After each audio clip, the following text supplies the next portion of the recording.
اگر میری امت کو معلوم ہو جائے کہ رمضان کیا ہے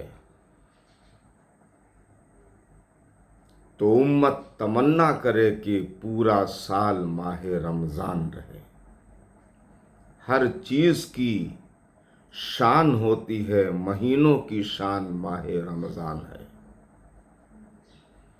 ماہ رمضان کا انتظار دو پیرائے میں ہوا کرتا ہے، ایک نیاز مندی کے ساتھ، ایک فکر مندی کے ساتھ۔ ماہ رمضان تو ہر کسی کے نصیب میں ہوتا ہے، مگر روزہ رکھنے کی توفیق سب کو نہیں ملتی، قسمت والوں ہی کو ملتی ہے۔ کہاں ساری زندگی کا گناہ، کہاں 30 دن کی بخششیں، عطائیں، نوازشیں۔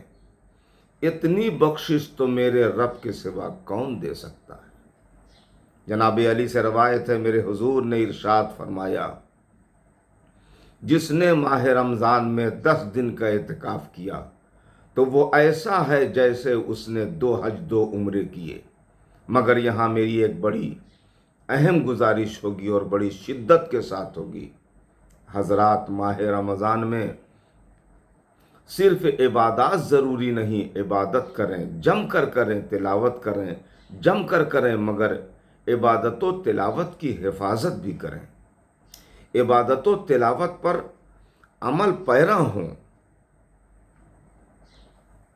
ایسا نہ ہو کہ ساری محنت اکارت ہوتی رہے اور ہم محنت کرتے چلے جائیں، ریاض کرتے چلے جائیں۔ عبادت میں اخلاص، قلب صادق، نیت خیر اور سچی دینداری ہونی چاہیے، تب تو عبادت عبادت ہے، ورنہ عادت ہے۔ حضرات، یہاں میں ایک مزیدار بات بتاتا ہوا چلوں کہ ماہ رمضان میں بھی آپ لوگ بنا ذات دھرم دیکھے سامان، پھل وغیرہ خریدیں، نہ اس سے دھرم پر کوئی اثر پڑتا ہے اور نہ روزے پر۔ روزہ ٹوٹنا تو چھوڑیے، مکروہ ہونا تو دور کی بات، اور روزہ چڑھ جاتا ہے۔ ہر چیز کا ایک دروازہ ہوتا ہے، عبادت کا دروازہ روزہ ہے۔ روزہ آدھا صبر ہے اور صبر آدھا ایمان ہے۔ مگر یہ بات بھی یاد رکھیں کہ محض پیٹ کی پابندی کا نام روزہ نہیں ہے۔ اپنی زبان، کان، چشمان، دہان کو پابند رکھنا پڑتا ہے۔ روزہ کی یہی روح ہے۔